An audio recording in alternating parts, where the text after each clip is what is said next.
Shabbat Shalom, everyone.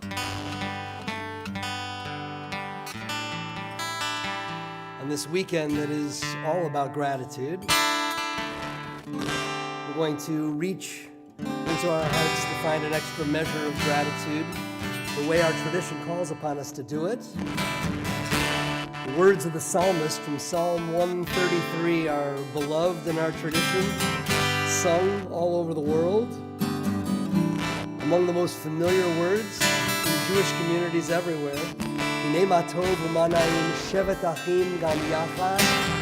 How good, how pleasant it is for us to be together, expressing gratitude just for the gift of our sharing this space and making Shabbat with one another. You can find the words for Hinei ma tov at the top of page number 10.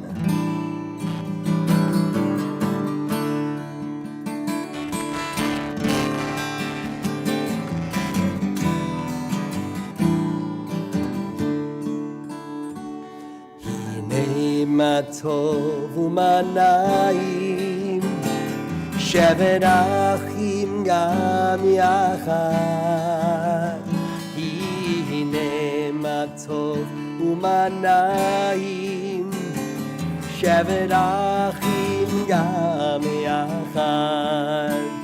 Hinei ma tov u'manayim shevet achim gam yachad.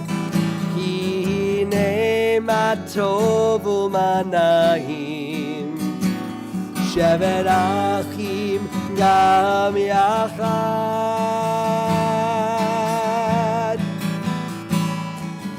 Hinei ma tov u'manayim shevet achim gam yachad. Hinei ma tov u'manayim shevet achim gam yachad.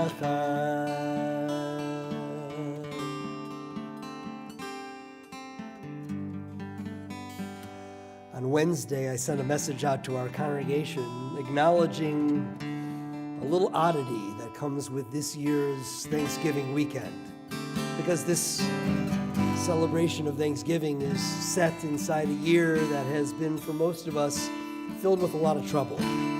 By this, I don't mean on a personal level. Hopefully, you've had a lot of blessing in your life, although, of course, some have had hardship as well.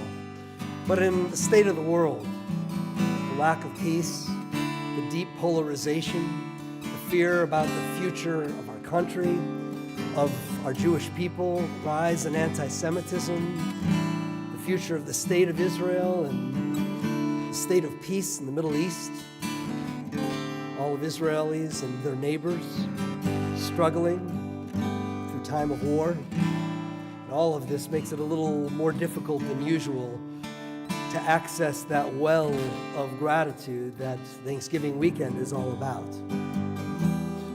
I want to share some words of poetry with you to start this Shabbat evening. I hope already you've experienced last night that gratitude is a great balm.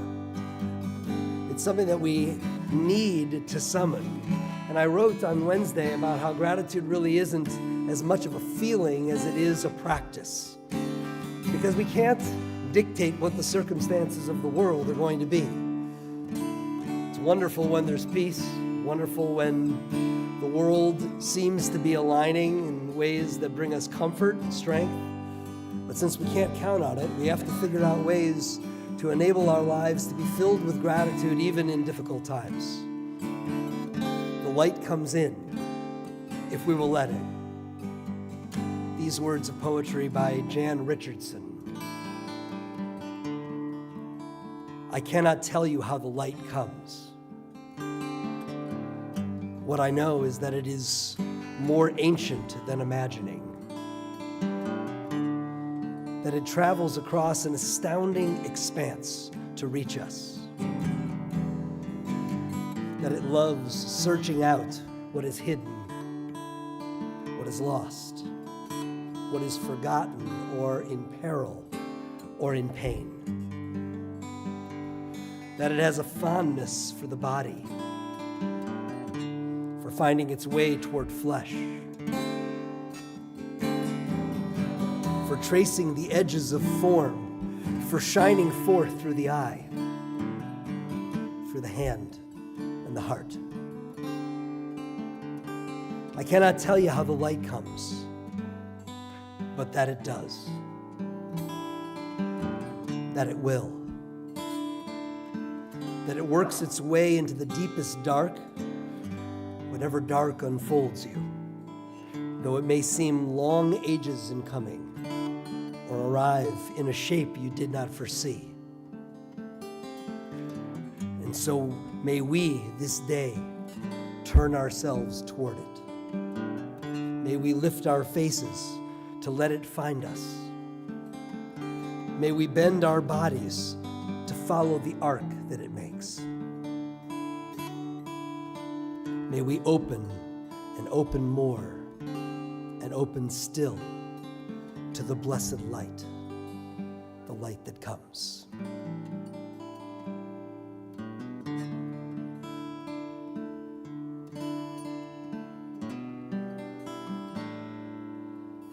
If you'll turn to the supplemental page that you received along with your prayer book.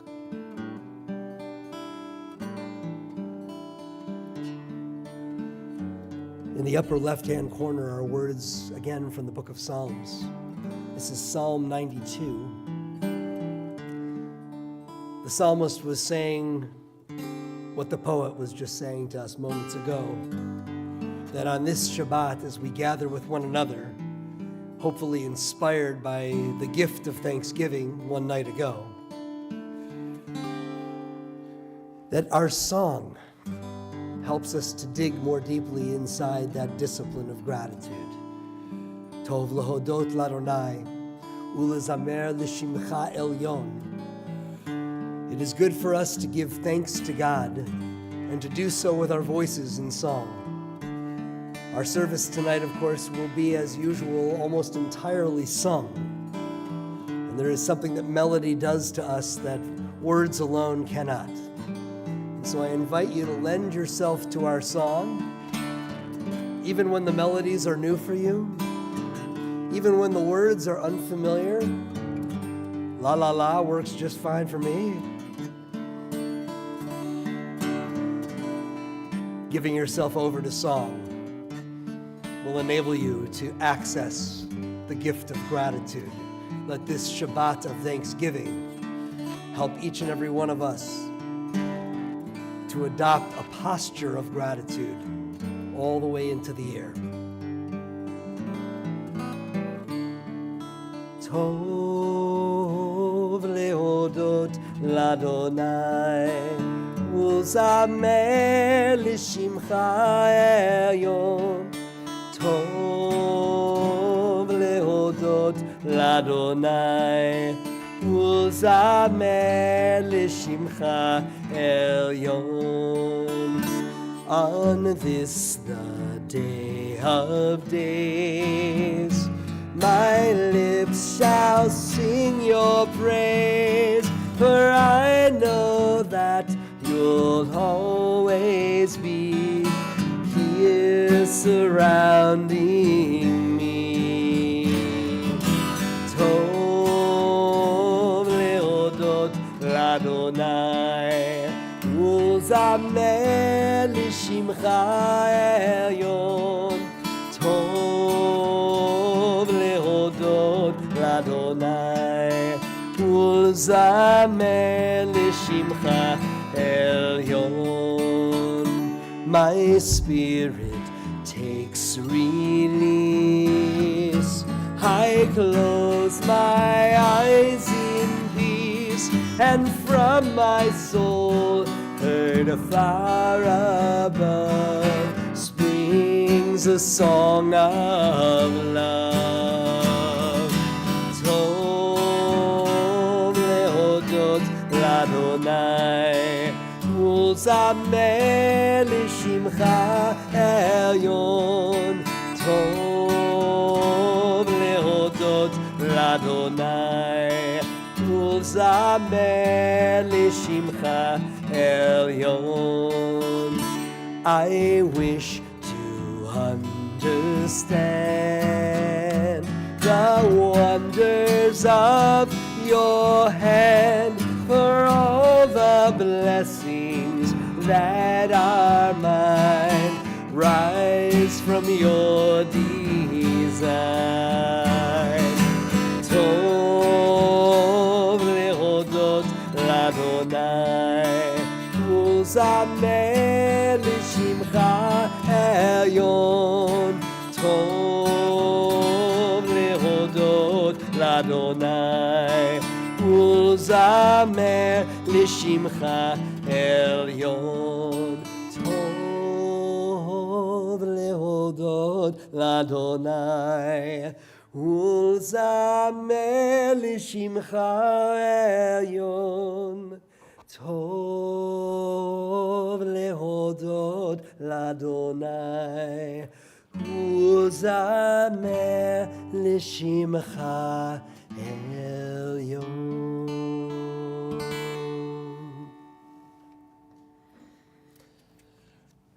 The Kabbalists, the teachers of Jewish mysticism who began creating their teachings 500-600 years ago in a little town in the north of Israel. Some of you may have, if you've ever traveled to Israel, it's definitely one of the hot spots to visit.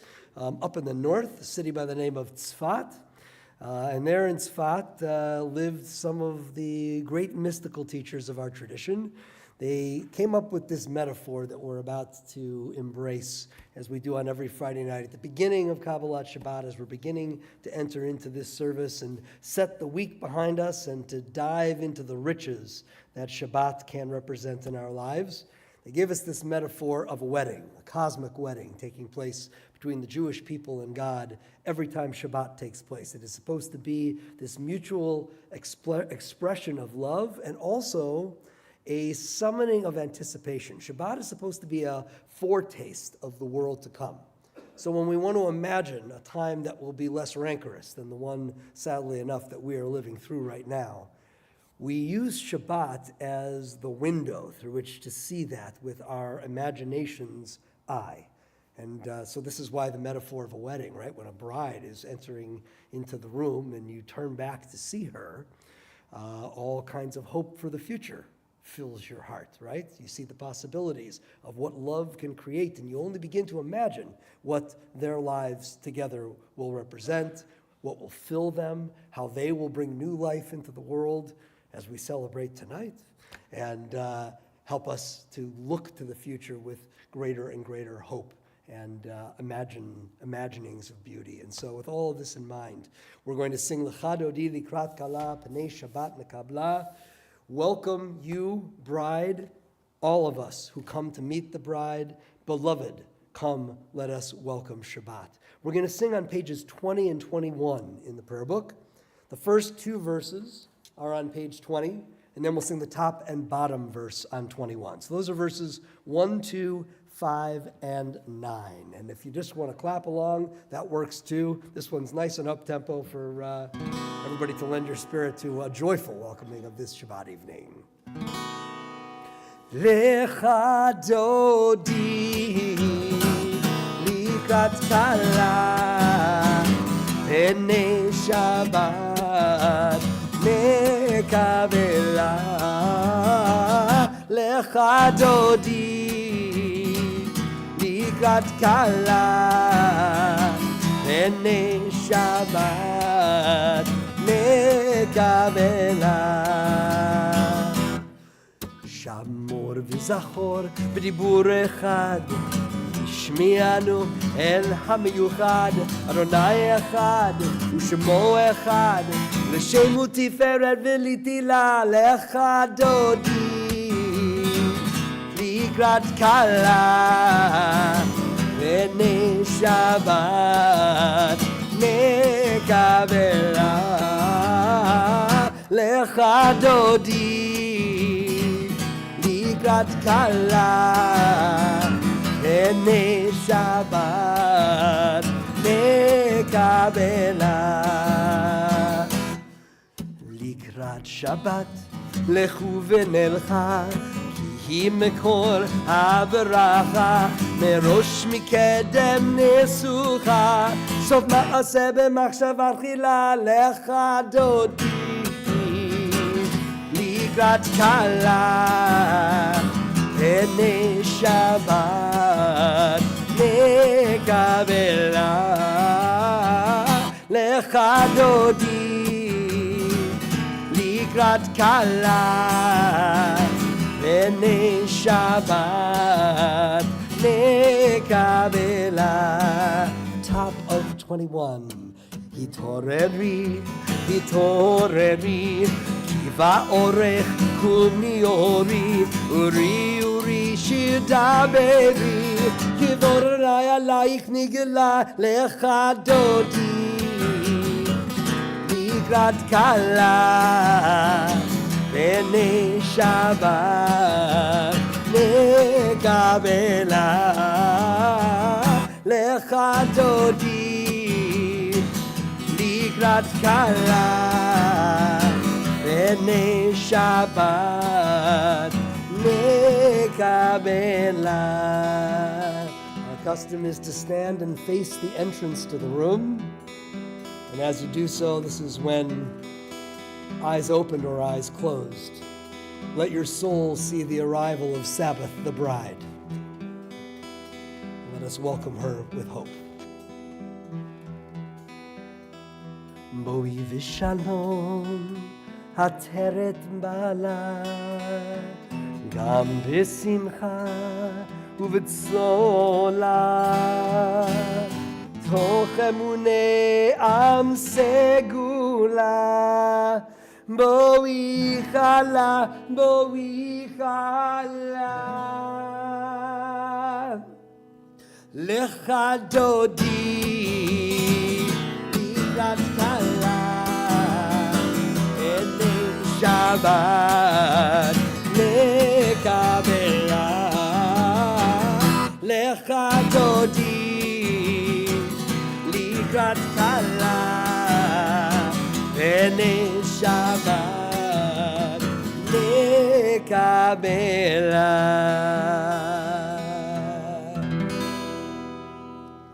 To see Willow's got her dancing shoes on. This is good. You know, you're allowed to dance at a wedding. It's a good idea, in fact. We're on page 28.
ברכו את אדוני המבורך, ברוך אדוני המבורך לעולם ועד.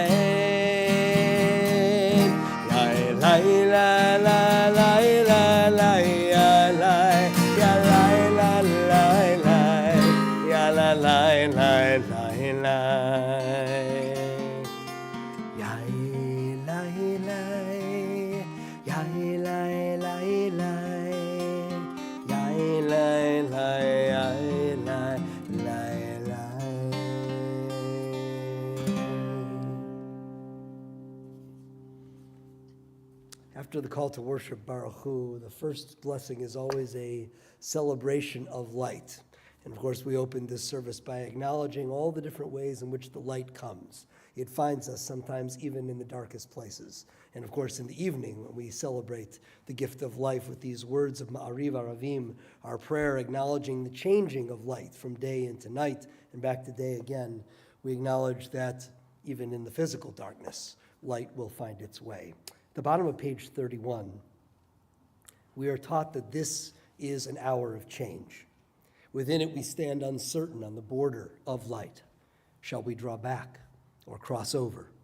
Where shall our hearts turn? Shall we draw back, my brother, my sister, or cross over?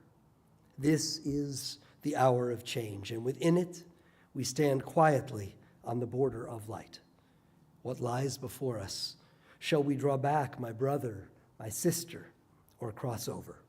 Baruch atah Adonai, ha-ma'ariv aravim.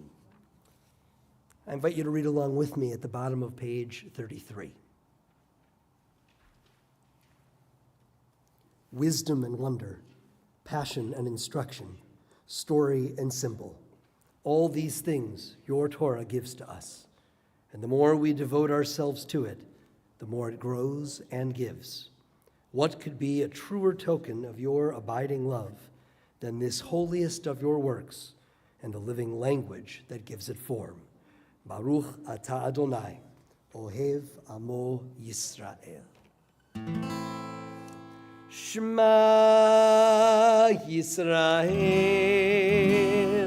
Adonai Eloheinu, Adonai Echad. Baruch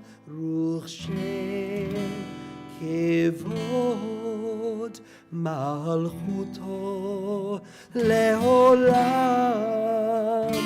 Vaed.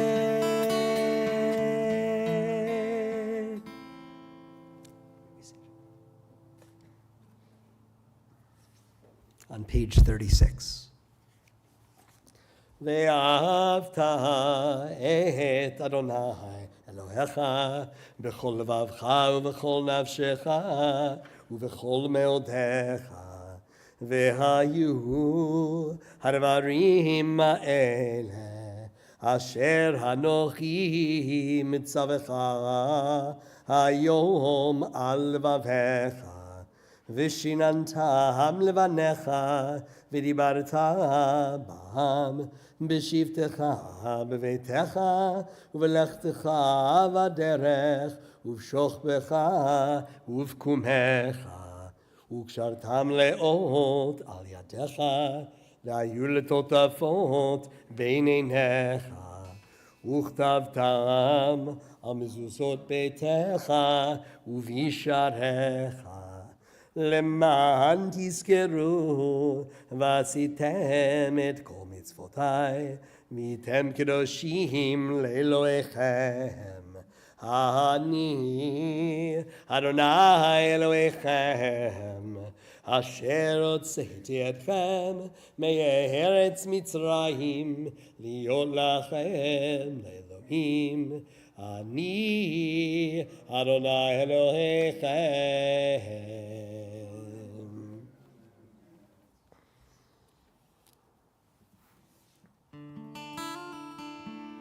If you'll turn to page 40,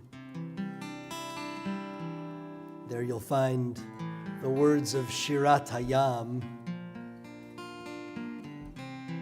the Song of the Sea. Talk about Thanksgiving. Our ancestors looked back on an extraordinary miracle, and we're taught that their hearts sprung forth spontaneously in song, and this was that song. And we know, of course, there was an awful lot of fear and dread at that time too. And from that darkness emerged reasons for gratitude, reasons for song. Rabbi Rachel Ackerman wrote that freedom feels elusive. The expanse of the sea is overwhelming. out of breath from the journey to this shore. I stand with bloodshot eyes and tear-stained cheeks, unsure that we will ever reach the other side. I'm not ready to be Nachshon, to be the first to dip my toe in. It is lonely here, and I'm exhausted.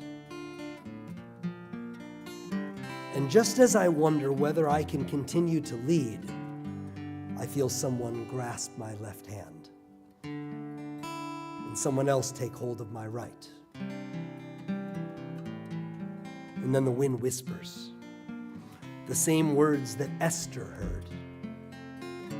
Mi yodea, im le'et kazot higat.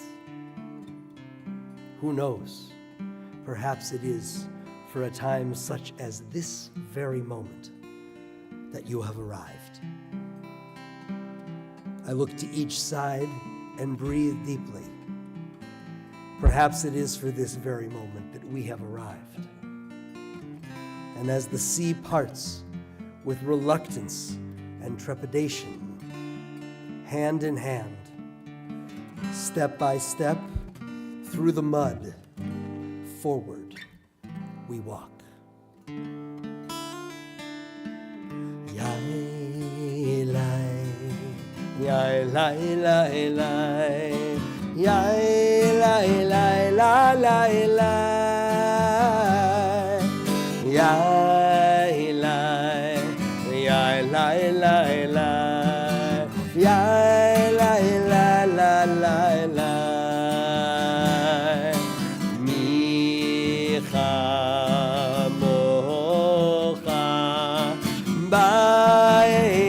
Adonai,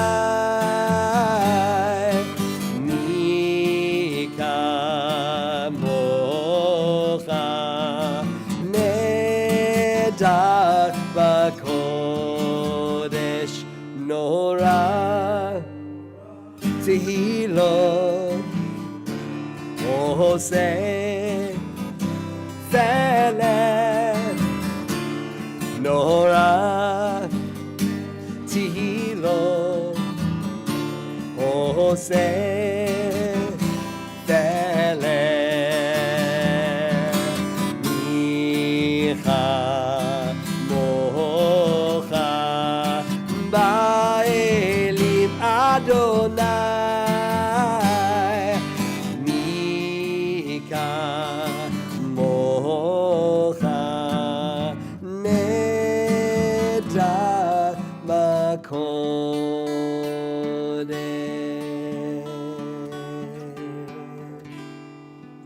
Turn back to the supplemental page. In the bottom right-hand corner, our prayer for uncertainty in the night. Hashkivenu Adonai Eloheinu l'shalom. Cause us in this darkness, whether that darkness be up in the sky, all around us, or worst of all, within us. Cause us in this darkness to find peace as we lie down, so that come morning, physical morning, soul morning, light will find its way to enter. When the light comes, let us be ready to receive it.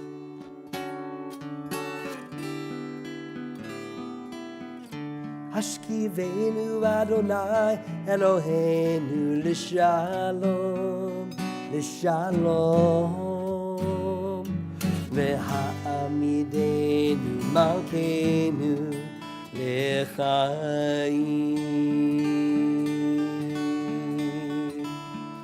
Ufros aleinu sukat shlomecha, ufros aleinu sukat shlomecha.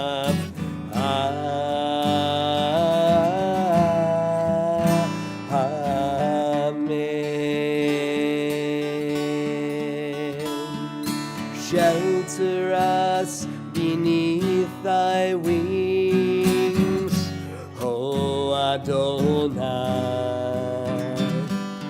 Guard us from all harmful things, O Adonai.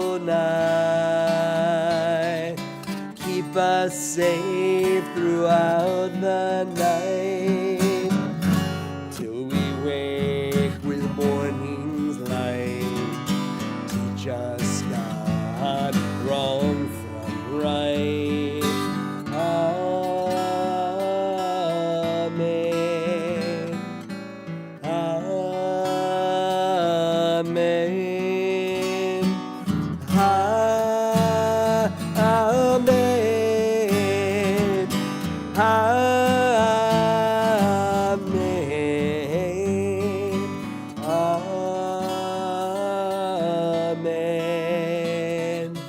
Amen. Amen.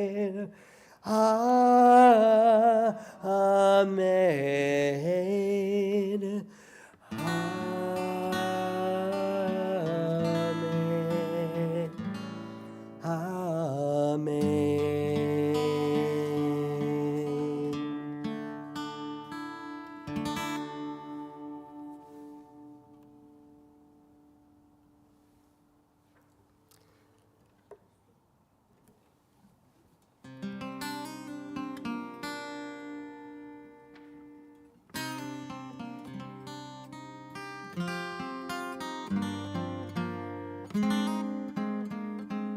Amen.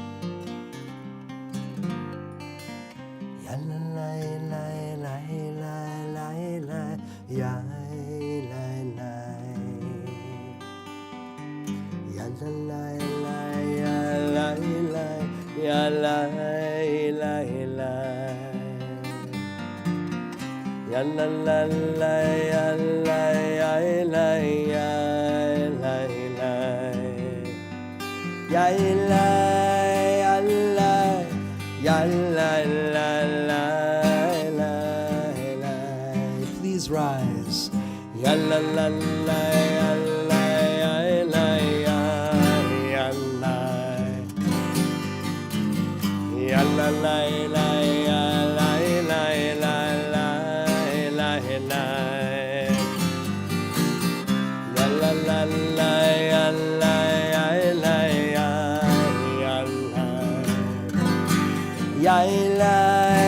la ya ya la ya la Page 46.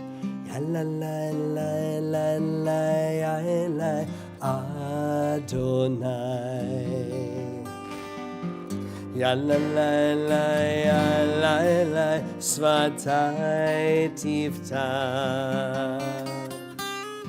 Ya la la la la la la Ufi Yagi. Ufi Yagi. Tehilatecha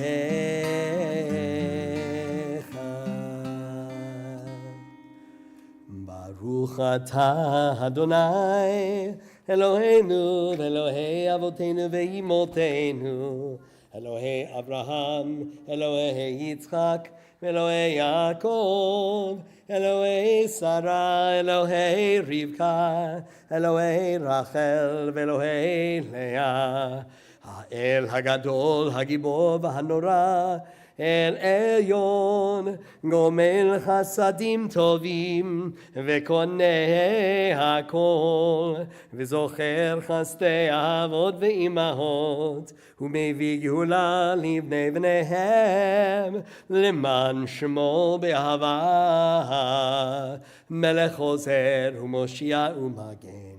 Baruch atah Adonai, Magin Avraham, Vezrat Sarah. Page 50. אתה גיבור לעולם אדוני, מחיי הכל אתה רב להושיע, משיב הרוח ומוריד הגשם, מכלכל חיים בחסד, מחיי הכל ברחמים רבים, סומך נופלים ורופא חולים, ומתיר אסורים, ומקיים אמונתו לשני עפר, מי כמוך בעל גבורות ומידו מלך, מלך ממית ומחיה ומצמיח ישועה, ונאמן אתה לחיות הכל. ברוך אתה אדוני מחיה הכל. Page 52. אתה קדוש ושמך קדוש, וקדושים בכל יום יהללוך סלע. ברוך אתה אדוני האל הקדוש. Continue the Amidah, this section of our service, in silence. The remaining prayers of this section of the service can be found through page 62. It's an opportunity to pray the words in the book or just to look deep within as we spend some time in quiet reflection. You can remain standing or be seated whenever you're ready.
To God, to my ancestors, to anyone who will listen, I ask and pray for this. Bless me with a peace that's deeper than happiness, that makes room for profound sorrow, that accepts pain and loss, that's not dependent upon good news. Bless me with a peace that comforts me when I feel anguish, that steadies me when I feel uncertain, that expands me when I think small, that finds a way through my fiercest resistance.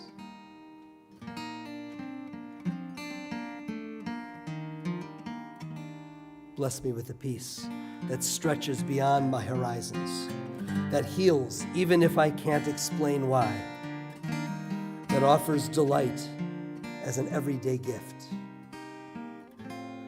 that allows me to see blessings.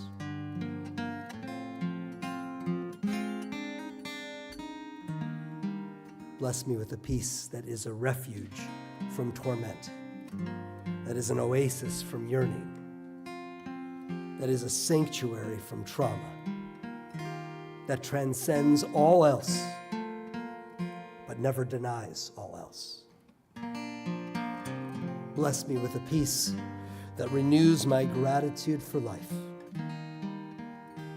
and that I can access every time I let you in.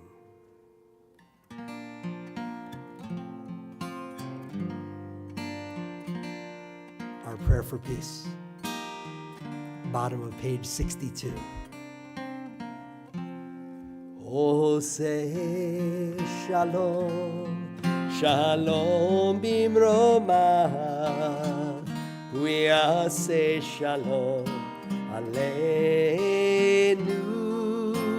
ve'al kol Yisrael ve'imru amen. We are say shalom aleinu ve'al kol Yisrael amen.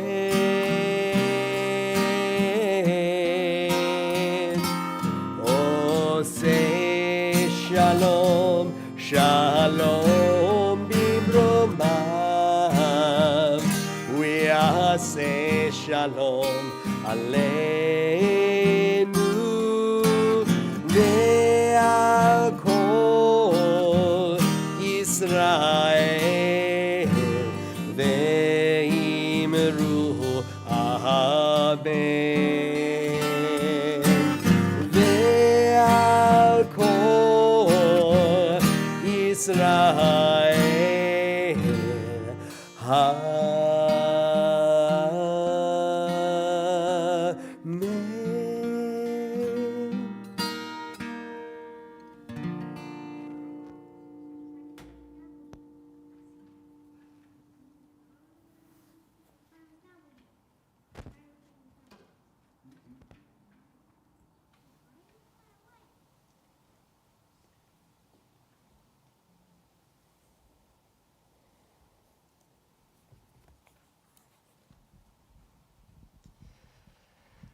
So tonight, we don't get to do this every Shabbat evening, but tonight we get to. Willow Ruth is here with us tonight, along with Ma. She's waving. That's good to see you, Willow. Absolutely. She's here tonight along with Mom, Dad, her grandparents, extended family members too, and here with our congregation as well to receive her Hebrew name. And so it is my pleasure to invite Willow to come forward along with Lily and John. Mom and Dad, you're certainly welcome to come along and join them. And we're going to speak some words about this really special name she's receiving tonight, and maybe receive a blessing as well for receiving the name. Come on up, come on up, come on up. All the way, Willow. Oh, excuse me. Willow would like to do this all by herself, which is fine. That's all good. Willow, how you doing? You got a fist bump for me? Boom, thank you. All right, very good. So, Willow. It's just not usually a solo thing, but there's nothing wrong with it. I'll try anything once. So there you go. I thought in my career I'd seen it all, but apparently not. So, Willow. This is an extremely important day in your life. Do you know that? Yes. Yes, it is. You know, the very first official Jewish act in a person's life is taking a Hebrew name. Because when you take that name, you are connecting yourself to a thing that's a very fancy schmancy word called a covenant. The covenant is the connection of all Jewish people across all places and all time, all the way back to the very beginning of the Jewish story. And you are joining that chain tonight. How does it feel? Good. Outstanding. We're really delighted to hear that. Willow is my happy sidekick tonight. It's working out great for me. I thought I was going to be leading this service alone, but apparently that's not the way it's working out. So, okay, so Willow, yes, feels pretty good, doesn't it? Yeah. Yeah, outstanding. So here's the thing. I'm going to say, because you're actually receiving not one, not two, but how many Hebrew names? Yes. Yes, 3 Hebrew names. So 3 Hebrew names, and they are not only beautiful names, I'm going to tell you what they mean, but then we're going to invite your family members. I hate to do this to you. We're going to invite your family members to come up here and share a little bit about the meaning of these names in your family, because they're not just beautiful Hebrew names, but they connect you to beautiful legacies as well. So first, the first Hebrew name is Nechama. It means comfort. And we hope and pray that you will always be a comfort to everybody who loves you, and that you will receive comfort from your family and all those who cherish you. Your second Hebrew name is Arava. Can you say Arava? Ava. Outstanding. You know what? You just said in Hebrew the word for willow.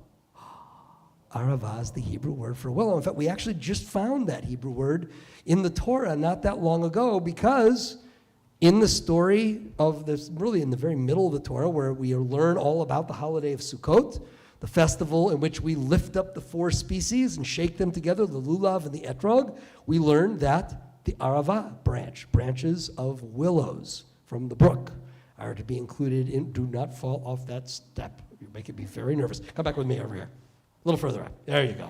Feeling much better now. So yes, your name is actually in the Torah in Hebrew, and it is Arava. How does it feel to know that your Hebrew name actually appears in the Torah? Yes. Yes, it's outstanding. So there you go. So the third Hebrew name is a classic. It is Ruchel. And Ruchel is one of the great matriarchs of our tradition. She's one of the great heroines. Oh, she's moving. We're going to change this up. She's one of the great matriarchs of the tradition. She's one of the great heroines of the Torah. She is the wife of Jacob, the sister of Leah. She is the mother of Joseph. We all know the story of Joseph and the amazing Technicolor dream coat, wore a coat of many colors, helped to save our people during a time of famine, and ensured that our people's story would continue. Rachel's a really important person, and you get to be Rachel as well. How do you feel about that? Yes. Yes is the word of the day. Yeah, so Nechama, Arava, Rachel. That is the Hebrew name that you're receiving tonight, but it is perfect for you, not just because of the meaning of those 3 words, but because those names tie you to an even deeper level of meaning within your own family, your grunkle, Norman, your great-grandparents, Willie and Ruthie, and your great-grandfather, William. And I want to invite your loved ones. Is this okay with you if we let your loved ones come up here, take the microphone, and say a little? Yes, she's given permission for you to come up at this point. So with no further ado, it will no longer be a solo act for Willow. She's going to actually invite her family to come and join us. It's very kind of her. Yeah, no, they got to talk. They can't do it without the microphone. So you can sit here with me. We're going to listen now, okay? They're going to tell us all about the people. Oh, she's out of here. Okay. So we're going to hear all about the people for whom you are receiving this beautiful Hebrew name. Are you ready? It goes like this. Hi. Thank you all for having us here and letting us Bring extra joy. Yes, bring extra joy and share Willow's naming with us. Oh, you're going to hold it? Yeah. Hello. Good job. The sages say that naming a baby... Sorry. The sages say that naming a baby is a statement of her character, her specialness, and her path in life. For at the beginning of life, we give a name.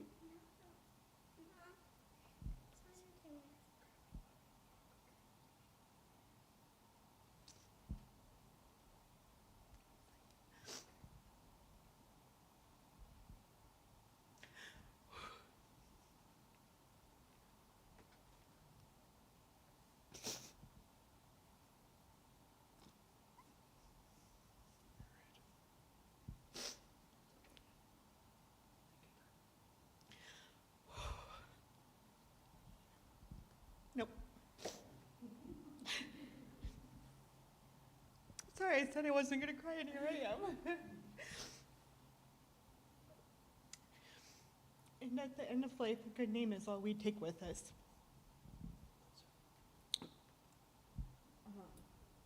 my Uncle Norman, Willow's grunkle Norman, and her bonus grandfather, one of them. Let me get through it. Thank you. Better? Okay.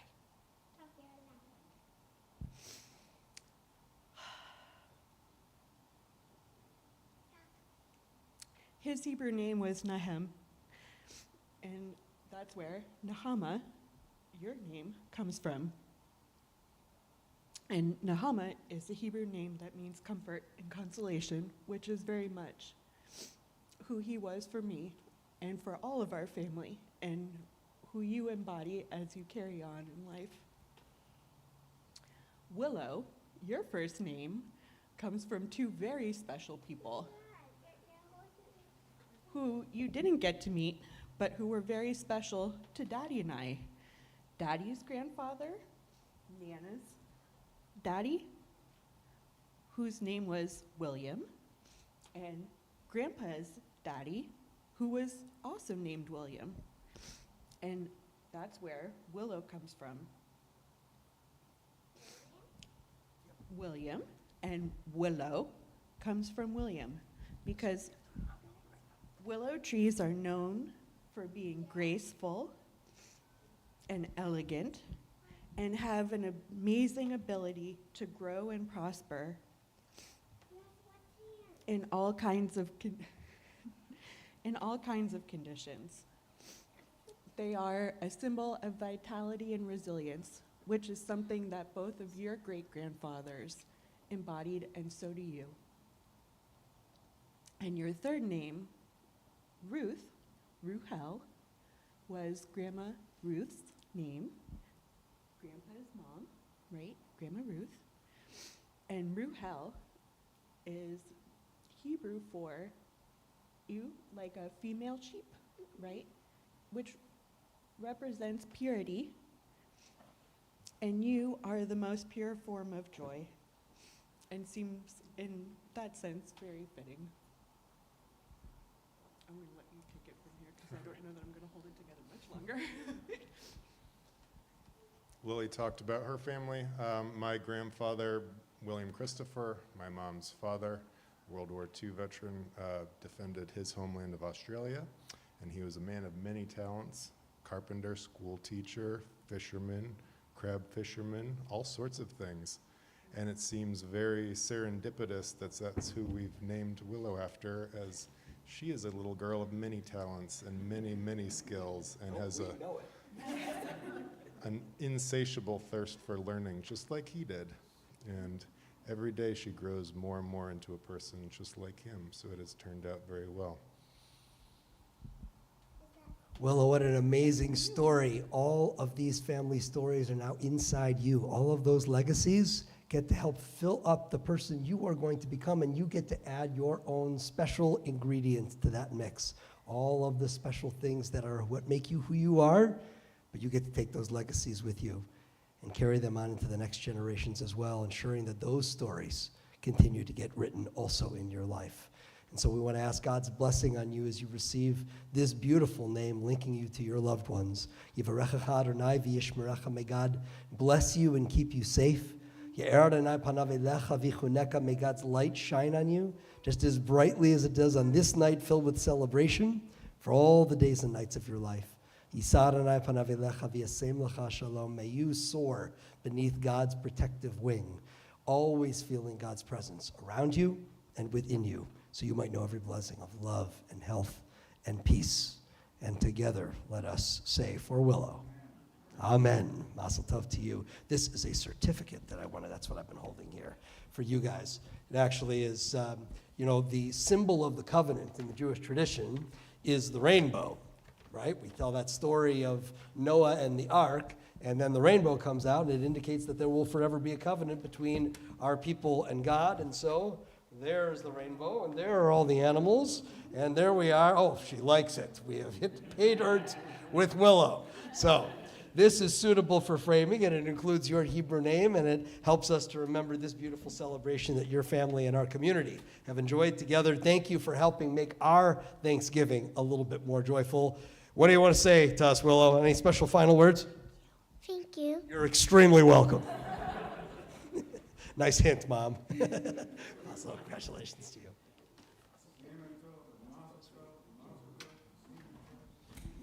Mazel tov, mazel tov, simen tov, mazel tov, mazel tov, simen tov. Yehelanu, yehelanu, yehelanu, ulechol Yisrael. Yehelanu, yehelanu, ulechol Yisrael. Yehelanu, yehelanu, ulechol Yisrael. Yehelanu, yehelanu, ulechol Yisrael. Mazel tov to you all.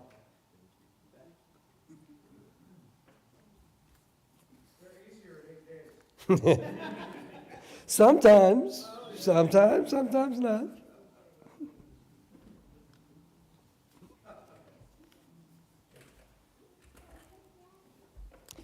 So, many years ago, my friend and colleague and a former congregant of ours here at Leo Beck Temple, Rabbi Janet Martyr, introduced me to a poem that speaks very directly to the Jewish underpinnings of Thanksgiving, and I am indebted to her for her teaching about it that I want to share with all of you tonight.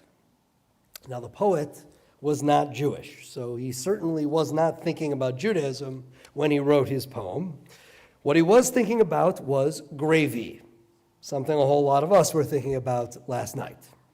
The poem was written by the acclaimed American writer Raymond Carver. His living story ends high on a cliff overlooking the town of Port Angeles at the north end of the Olympic Peninsula in Washington State, where you can find the Ocean View Cemetery, which looks out on the cold and foggy Strait of Juan de Fuca. Situated there is a grave covered with a black granite slab, and on the slab these words appear: Raymond Carver, May 25th, 1938 to August 2nd, 1988. Poet, short story writer, essayist. Yes, if you did the math, he lived to be only 50 years old. But his poem about gravy is engraved in full on his gravestone. And it reads as follows: Gravy. No other word will do, for that's what it was. Gravy. Gravy these past 10 years. Alive, sober, working, loving, and being loved by a good woman. 11 years ago, he was told he had 6 months to live at the rate he was going, and he was going nowhere but down. So he changed his ways somehow. He quit drinking, and the rest? After that, it was all gravy. Every minute of it, up to and including when he was told about, well, some things that were breaking down and building up inside his head. Don't weep for me, he said to his friends. I am a lucky man. I've had 10 years longer than I or anyone expected. Pure gravy. And don't forget it. This on his gravestone. Now, as you might expect, there is a story behind that poem, some of which you probably have already begun patching together. Raymond Carver grew up around Yakima, Washington. And when he was 19 years old, he married a 16-year-old girl, Mary Ann Burke, who gave birth to their daughter 6 months later. By the time he was 20, Carver had 2 children. He supported his family by working various jobs as a janitor, sawmill laborer, delivery man, library assistant. Meanwhile, Carver continued his education. In college, he studied with John Gardner and got interested in writing. And at the same time, he started drinking heavily, to the point where it soon eclipsed everything else in his life. Finally, after being hospitalized 3 times, Raymond Carver joined AA, and on June 2nd, 1977, he stopped drinking. A few months later, he met the poet Tess Gallagher. The two fell in love, and they lived together from that point on. Following Carver's divorce in 1988, he and Tess Gallagher got married. 6 weeks later, Carver died in Port Angeles of lung cancer.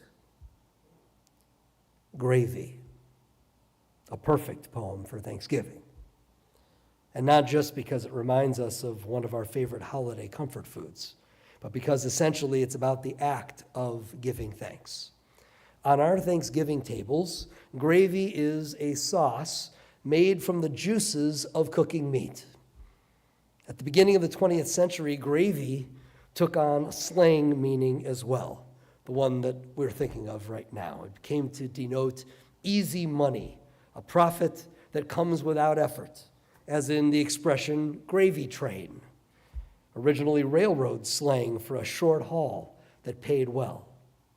And from there, it took on the meaning that Raymond Carver intends. Gravy is payment or benefit in excess of what is expected or required. It is getting more than you ever imagined you would receive.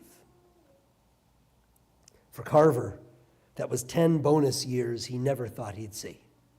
For by rights, he should have been dead.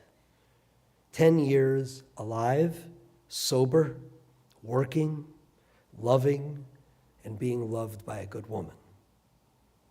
10 years of pure gravy. And his gratitude for the gift of those years remained undiminished even after his diagnosis of lung cancer. From the moment he stopped drinking, he writes, after that it was all gravy, every minute of it.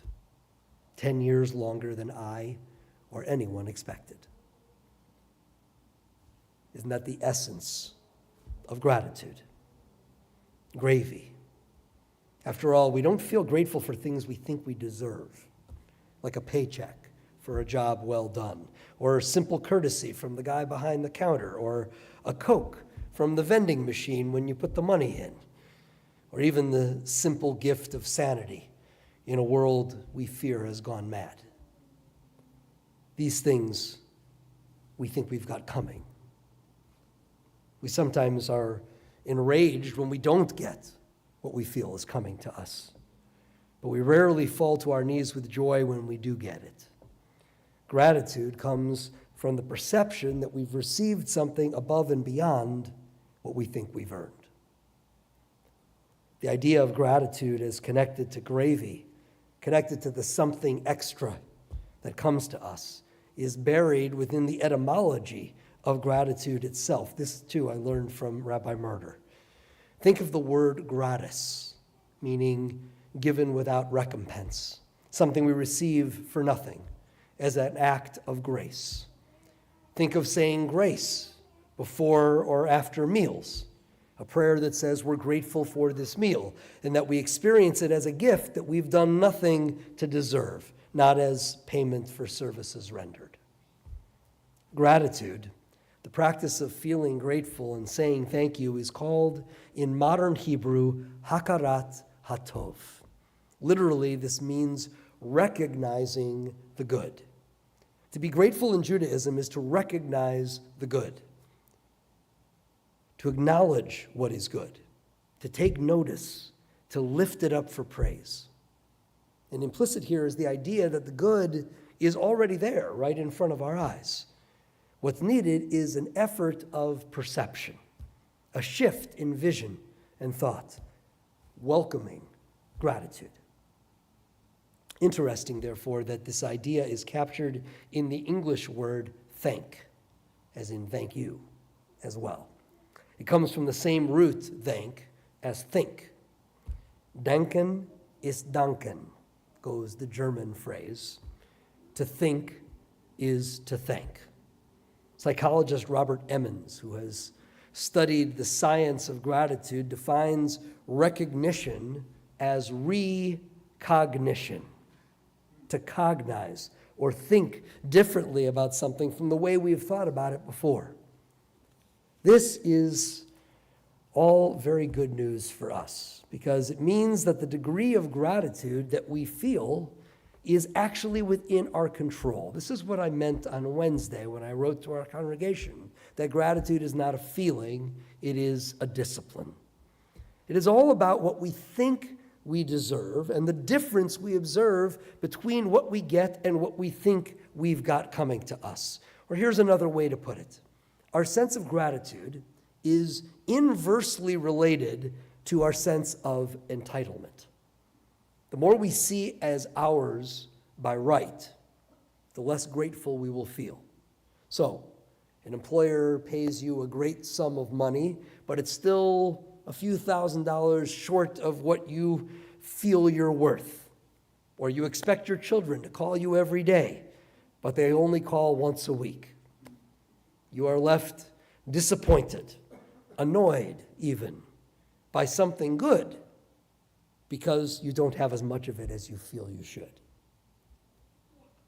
For Jews, the practice of gratitude is not just a rule of etiquette, remembering to say thanks to the waiter when he brings our food or badgering our teenagers to write thank you notes.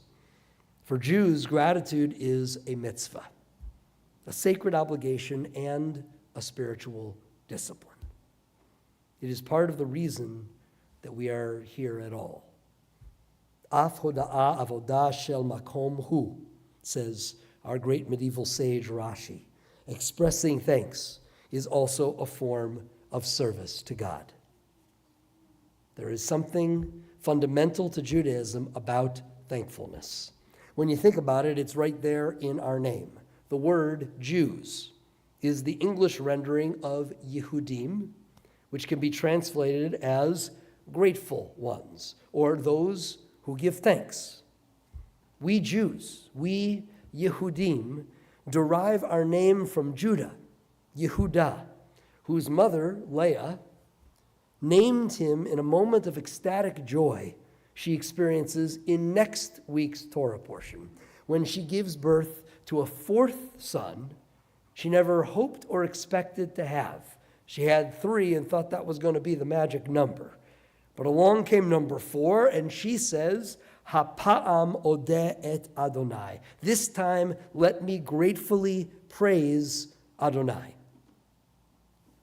We, the Yehudim, are a people whose religion teaches us to recognize the good, to overcome a world-weary sense of entitlement. The idea that we've got some sort of claim on the benefits of life. We are Yehudim, says one of our Hasidic sages, because we always thank God for giving us more than our share, more than we deserve. A Jew is ever conscious of the graciousness and mercy of God. To us, health, prosperity, life itself are never ours by right. In fact, we always have gotten more than we expected or deserved. We thank God for everything. It is all an undeserved gift.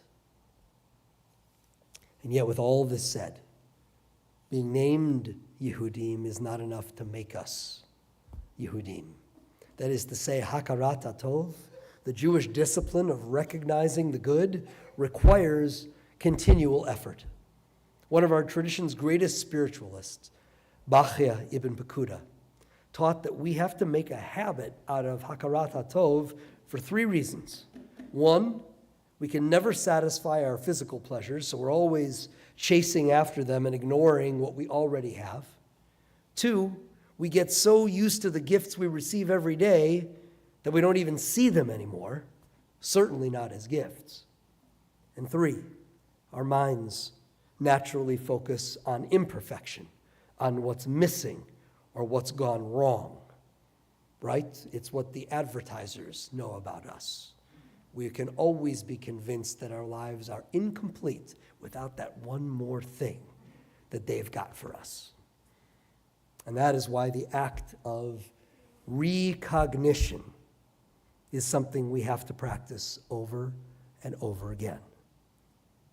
Recognition is the quality that permits gratitude to be transformational. Driving to work on an ordinary day, we may, for the first time, notice a sunrise, a meadow bursting with spring blossoms, or a formation of geese overhead, and find ourselves suddenly overcome with grateful awe. Gratefulness is a knowing awareness that we are the recipients of goodness. We are the recipients of goodness, knowingly. We Jews, we Yehudim, or at least we try to be. All the more important that we try even harder when things are not going well in this world. A warm bed, a good book, a good joke, a good friend. When you can stand on your feet and look at the sky. When you're alive and sober. When someone adores you. Someone you adore loves you back. When you find love, early or late in your life, and find it again after you thought it was gone for good. When your beloved parents live on into old age, beyond what you or they had any right to expect. Or when you're given a child to love. Even when the one you love has passed away. You see, the gravy is not just for last night. If you're one of the Yehudim, the gravy is for all the time. Or at least it's supposed to be. Let us be wise enough, disciplined enough to taste it each and every day. Amen.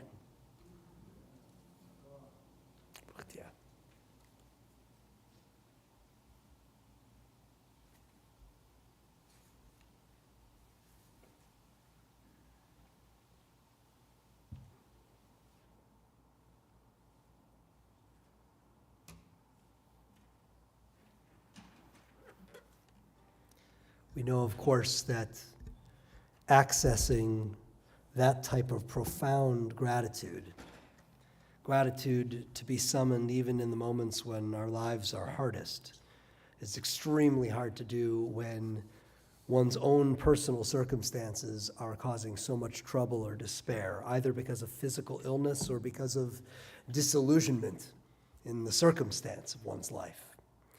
This is why we join together in a Misha Berach, a prayer for healing and strength for all those in our circles of love and friendship, as we're gathered being filled up with joy, with beauty, with music, thanksgiving, with the joy of a new young one receiving her place in the covenantal story of our people. When all of this is filling us, we need to bring some small measure of what is bringing restoration to us, to those who need restoration the most. And so I'm going to ask that you turn now to page 253 in the prayer book. There in the middle of page 253, you'll find the words for our Misha Berach, our prayer for healing and strength. And before we join in singing the words of Misha Berach, I want to invite anyone who'd wish to speak aloud the name of someone in your personal circle who you would like to include in our collective prayer.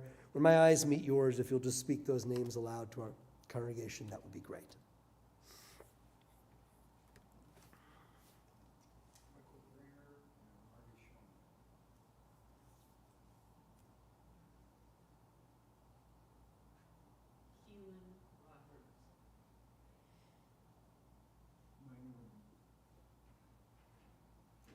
My niece Nama Pilfan, my nephew Yavin Pel, my nephew's mother-in-law Batsheva Bachbash,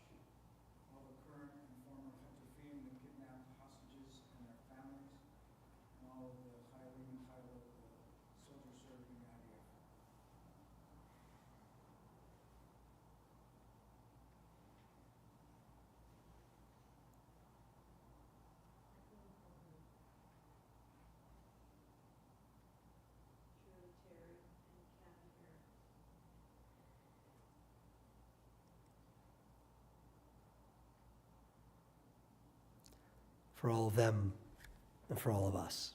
Let us join together in Mishaberach, our prayer for healing, middle of page 253.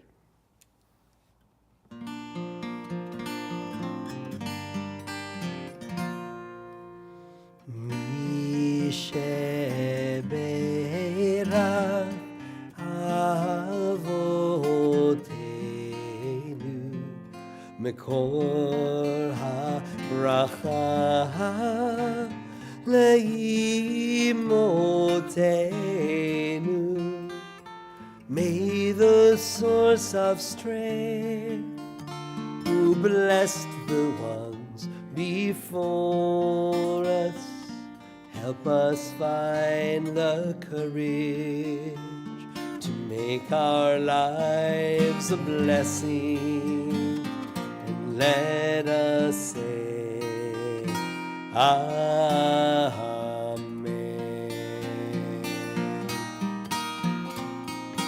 Misheberach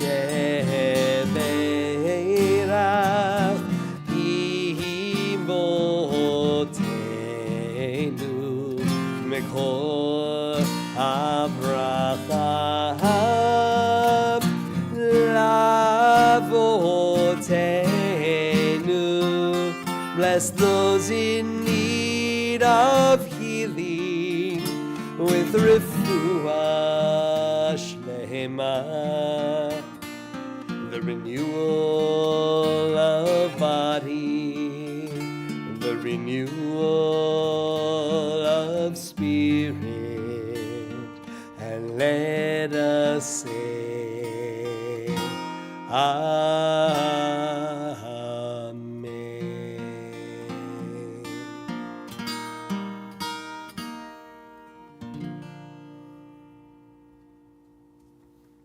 Our concluding prayers, Aleinu.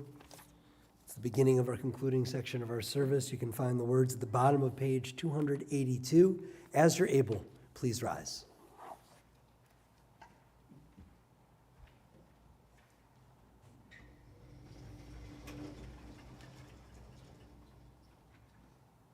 Aleinu l'shabeach l'adon hakol, לתת גדולה ליוצא בראשית, שלא עשה לגויי הארצות, ולא שמנו כמשפחות האדמה, שלא שם חלקנו כהם, וגורלנו ככל המונם. ואנחנו קוראים ומשתחווים ומודים לפני מלך מלכי המלכים הקדוש ברוך הוא. Page 287.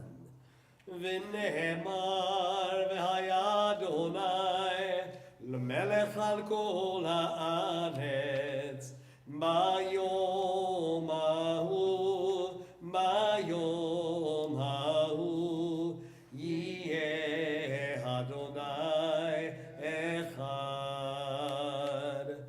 ושמו אחד, ושמו אחד, ושמו אחד.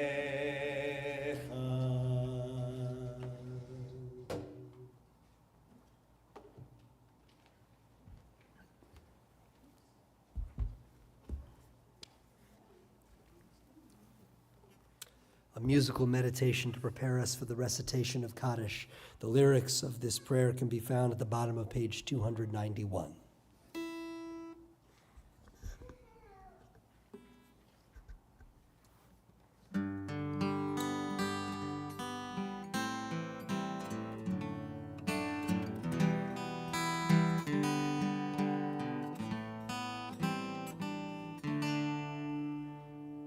There are stars up above, so far away we only see their light.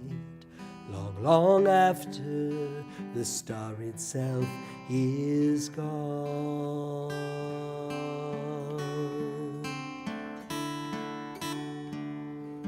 And so it is with people that we love. Their memories keep shining ever brightly, though their time with us is done.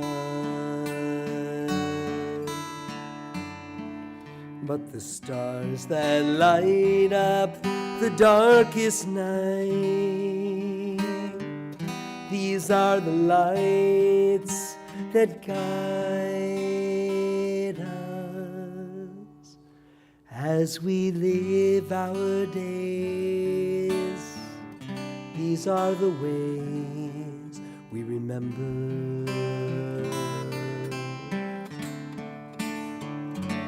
As we live our days, these are the ways we remember.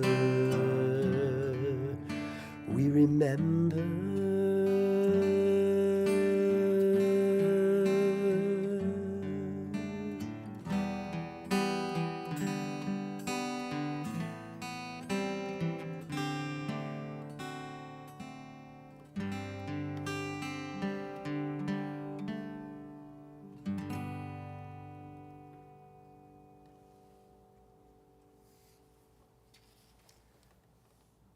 As we prepare to recite the Kaddish prayer this evening, we remember especially Gerald Blanton, Lynette Chasen, Julie Eisen Cohen, Seymour Fashbach, Dorothy Gurich, Eva Greenberg, David Eli Hollenby, Alan Holtzman, Bennett Lee, Delpha Lynx, Fred S. Meyer, Louis Miller, Irving Perlis, Louis Plotkin, Stephen Price, Ann Raymer, Julius Reines, Vivian Robbins, Marvin Rosenberg, Maury Rosenfeld, Frankie Schneider, Stanley Schoenholz, Tsiviet Sabari, Sidney J. Weissman, Mel Rubel. Are there other names we should include? If so, please speak them aloud.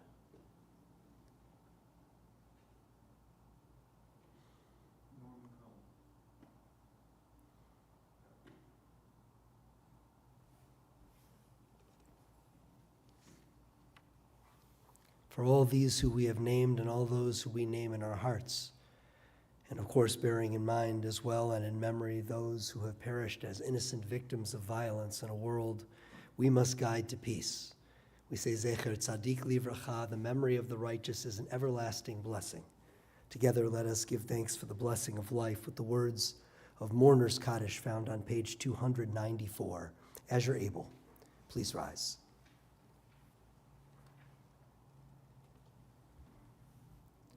Yitgadal v'yitkadash shemei Rabbah, be'alma divrach irutei v'yamlich malchutei, b'chai echon u'vyom echon, ובחיי דכל בית ישראל, בעגלה ובזמן קריב ואמרו אמן. יהי שמי רבה מברך לעולם ולעולמי עלמיה. יתברך וישתבח ויתפאר ויתרומם ויתנשא. ויתהדר ויתעלה ויתהלל, שמי דקודשה בריחו. לעילה מן כל ברכתה ושירתה, תושבחתה ונחמתה, דאמירן בעלמה ואמרו אמן. יהי שלמה רבה מן שמיה, וחיים עלינו ועל כל ישראל ואמרו אמן. עושה שלום במרומיו, הוא יעשה שלום עלינו ועל כל ישראל ועל כל יושבי תבל ואמרו amen. May the giver of peace send peace to all who mourn and comfort to all who are bereaved among us, and let us together say amen.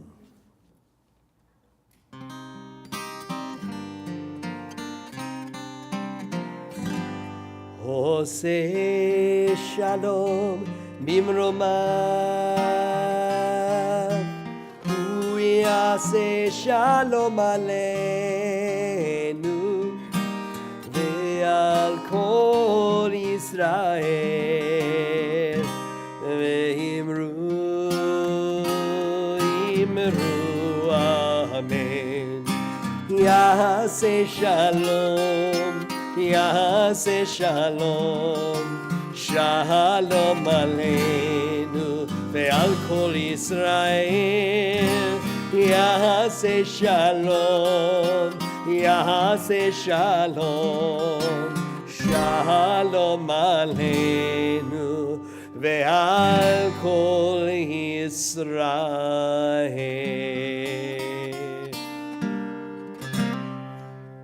Shabbat Shalom.